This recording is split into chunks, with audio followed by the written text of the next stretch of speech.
David Mundy will play his 150th game this weekend. Originally drafted from the Murray Bushrangers in 2003.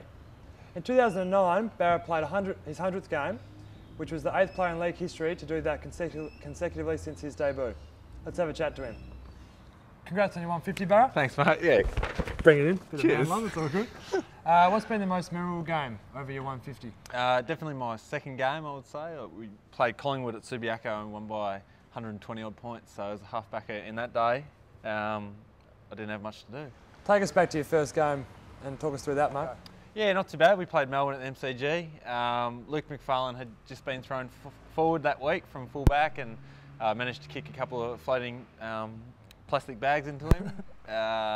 And he kicked a few, and I think Jeff Farmer kicked 8 that day, and we ended up winning as well, so it was a good week. Some people might not know this, but you started your career as a defender and then managed to transform yourself into a BNF midfielder. Talk us through that transformation. It was a slow one. It took a few years to kind of get the gist of the midfield and the physical capabilities. I was actually drafted as a fullback, but yeah, started my playing days as a halfback for Fremantle and yeah, worked my way up the ground as we go. So what were the key steps you made in becoming that midfielder? Fitness, strength?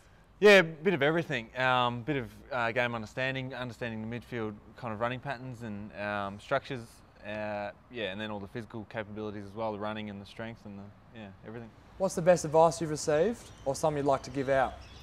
I'm not sure about any giving out just yet, but you receive advice all the time about working hard and making the most of it. But you know, just got to understand that we're only in this caper for a short amount of our lifespan, so make the most of it and yeah, working hard whenever you can. Outside of football, mate, what do you like to get up to? I'm a keen sup-boarder rider, stand-up paddle boarder. I have 2 Cocker Spaniels who enjoy coming out with me in the water, so yeah, we get out as much as we can. You're studying marine science, mate. How's that going? Yeah, not too bad. I've got an exam next Tuesday, so fingers crossed that goes well. But yeah, it's been a reintroduction to education and learning for me in the last little bit. So yeah, so far so good. What would you say the secret was to your massive game streak? Luck, I would say. Yeah, I was quite lucky throughout the journey there. I thought I'd broken a hand and a foot at different times in that streak, so yeah, I was quite lucky to avoid serious injury and you know, freak things that you can't really control. And why did that game streak come to an end? Yeah, I was on about 124 and I had some dodgy food at the hotel in Melbourne, so got a bit crook. Talk us through some of your nicknames you've received over the journey. Yeah, so all the siblings of the Mundy household have had the nickname Barra at some stage of their lives. I think my grade 3 art teacher was the first to bestow it on me and kind of went away a little bit in high school. But yeah, first day back, Peter Bell called me Barra pretty much straight off the bat and also bestowed Manic on me, as in Manic Monday. Did you think it was pretty clever? Yeah, very clever. We've me and my old man have actually since named one of our greyhounds Manic, racing greyhounds Manic. So it's definitely stuck.